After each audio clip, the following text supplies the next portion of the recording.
Your body is an incredible instrument, complex, intelligent, and highly responsive. It allows you to experience the world, to taste, touch, feel, and move. But somewhere along the way, most human beings make the mistake of believing, this is me.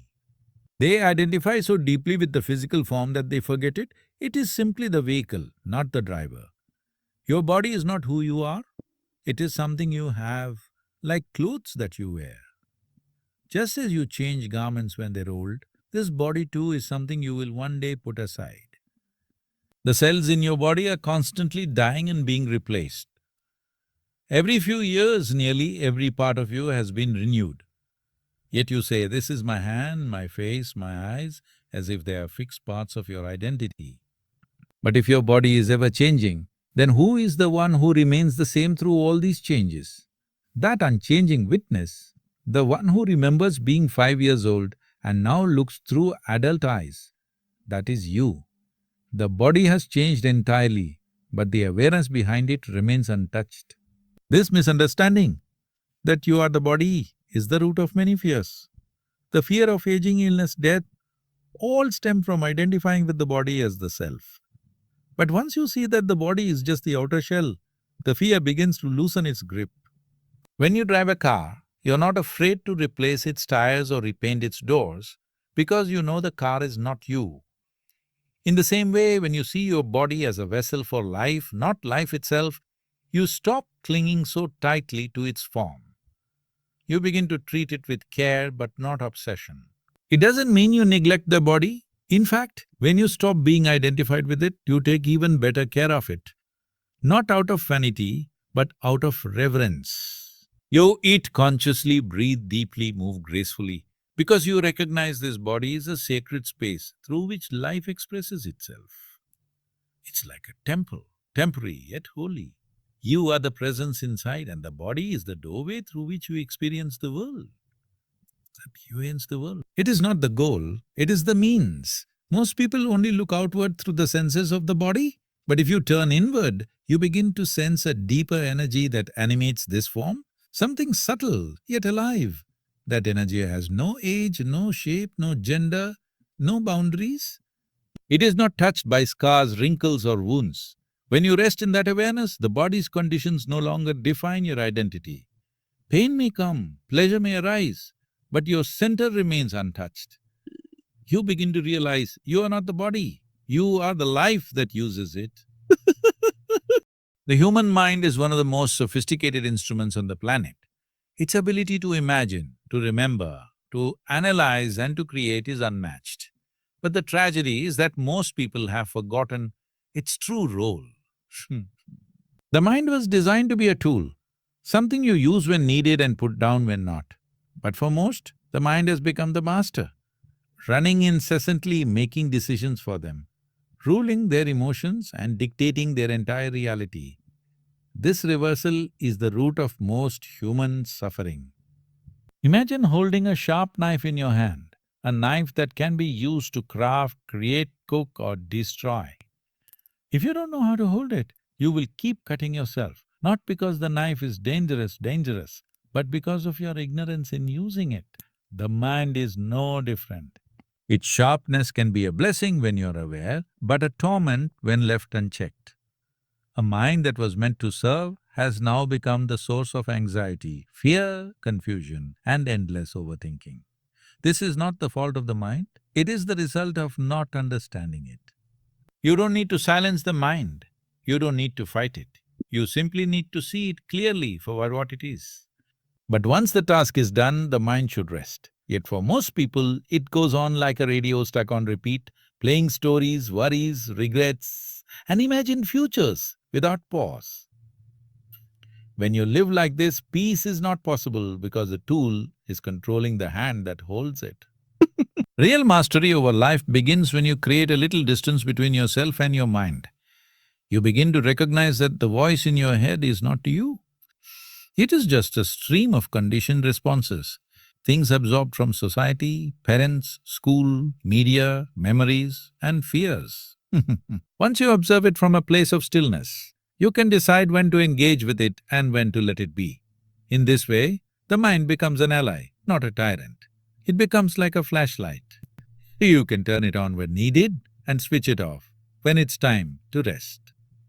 This simple shift from being ruled by the mind to ruling the mind transforms how you experience every moment. You stop reacting compulsively and begin to respond consciously. Decisions come with clarity, not confusion. Emotions arise but don't overwhelm you. You gain the ability to focus, to let go, to be present. The tool is finally back in your hands and life starts to move with grace instead of resistance. In this awareness, the mind becomes what it was always meant to be, a servant, not a master. The first illusion most human beings fall into is the idea that I think, therefore I am. But thinking is not being, it is simply an activity happening within you. Just as your heart beats and your lungs breathe without your conscious permission, your mind throws thoughts without your choosing. The mind is a continuous machine, churning memory and imagination, mixing past experiences with projected futures. If every thought that came into your mind was truly yours, wouldn't you always think exactly what you want? But you don't. Some thoughts are pleasant, many are not, and yet they arise uninvited. So how can you claim ownership of what is not in your control? The problem arises when we begin to identify with these thoughts, believing them to be who we are. A single negative thought appears and we say, I'm anxious. A memory resurfaces and we say, I am hurt. But the moment you create a distance between the thought and yourself, a simple space, something magical happens. You begin to see that thoughts are just passing clouds in the vast sky of awareness. They come and go, you remain. When you don't touch a thought, it doesn't stick. It simply passes through like wind through open space. But when you identify with it becomes a burden you carry, sometimes for years. Thoughts themselves are not the enemy. Identification is. The mind is a beautiful instrument when used with awareness, but it becomes a prison when left unchecked. Most people are not thinking, they are being thought. That is, the mind has taken control and they are merely reacting to its pattern. One moment you feel joy, the next you are irritated, not because life has changed, but because the thought stream has changed. This is bondage, being a puppet to thought. Freedom begins the moment you can observe your thoughts without becoming entangled in them. This is not about suppressing thoughts or silencing the mind by force. That would be another trap. Rather, it is about watching, simply watching. The one who watches is not the thought, it is the awareness behind it. This watcher, this presence does judge, does not judge, does not compare, does not react. It simply is. And in that space, the power of the thought is broken. A thought that is seen clearly loses its grip. Like a shadow dissolving in sunlight, the heaviness of mind begins to fade when seen in full awareness. Once this space is established, even for a few moments a day, your relationship with life begins to change. You are no longer a servant of the mind, but a master. You respond to life rather than react. The thoughts still come, some beautiful, some messy, but you remain untouched, like the sky untouched by the storm. You are no longer trying to fix every thought, every emotion, every reaction.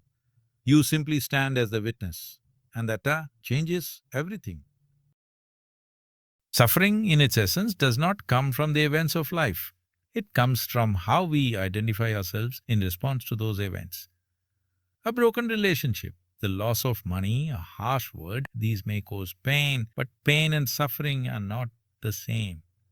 Pain is a natural response of the body or the emotions, but suffering is a psychological pattern that arises when we attach our identity to something impermanent. When you believe you are the body, the job, the role, the reputation, you are constantly at risk because all these things are constantly changing. Wrong identification is like putting on a mask and then forgetting it's a mask. You begin to live in that role as a parent, a partner, a citizen, a professional. And slowly, the mask becomes heavy. Any threat to the role feels like a threat to you. But the truth is, these identities are layers, useful in the world but not your essence. When you forget this, every shift in external conditions becomes personal. Someone's criticism becomes your wound. A failed attempt becomes your self-worth.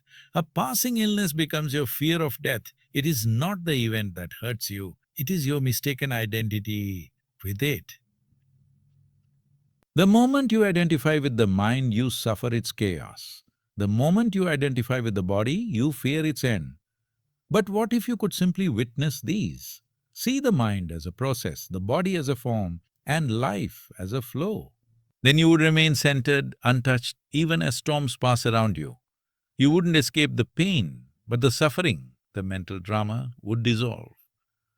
You could feel sadness without becoming it. You could experience failure without defining yourself through it. Wrong identification also leads to comparison. You look at someone else's success and feel inferior. You hear someone's opinion and feel attacked. But this is only possible when you've attached your identity to something fragile, like image, status, appearance, or validation. Real suffering is the result of living too much in who you think you are, and too little in what you truly are. And what you truly are is not a thought, not a belief, not even a personality. It is the silent awareness behind it all, which neither gains nor loses anything. If you observe carefully, you will notice suffering intensifies the more you try to hold on to something. Whether it's a relationship, an achievement, or an identity, the tighter your grip, the more it hurts when change inevitably arrives, and change will always come. So the wise don't cling, they observe. They engage with life fully, yet remain inwardly free. This is not detachment from life, it is detachment from false identification. And when this clarity arises, suffering no longer controls you. It simply becomes a passing ripple on the surface of a still and vast inner lake. Emotions, like thoughts, are not permanent. They rise, swell and fall, just like waves in the ocean.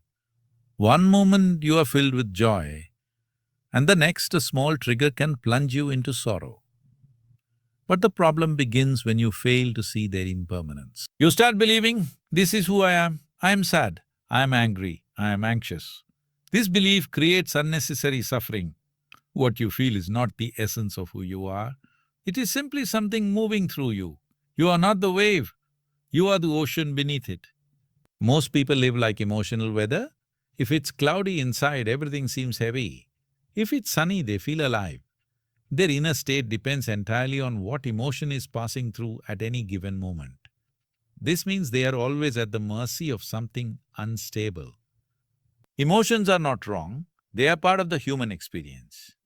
But once you start identifying with them, they begin to color everything. Your relationships, your perception, your decisions, even your sense of self. Just observe closely how many emotions you experience in a single day. Sometimes you don't even understand why a certain emotion is there. A smell, a memory, a word, a thought, any small stimulus can stir something deep inside. But if you pause and simply watch the emotion without jumping into its story, it begins to dissolve. You will see that emotions only hold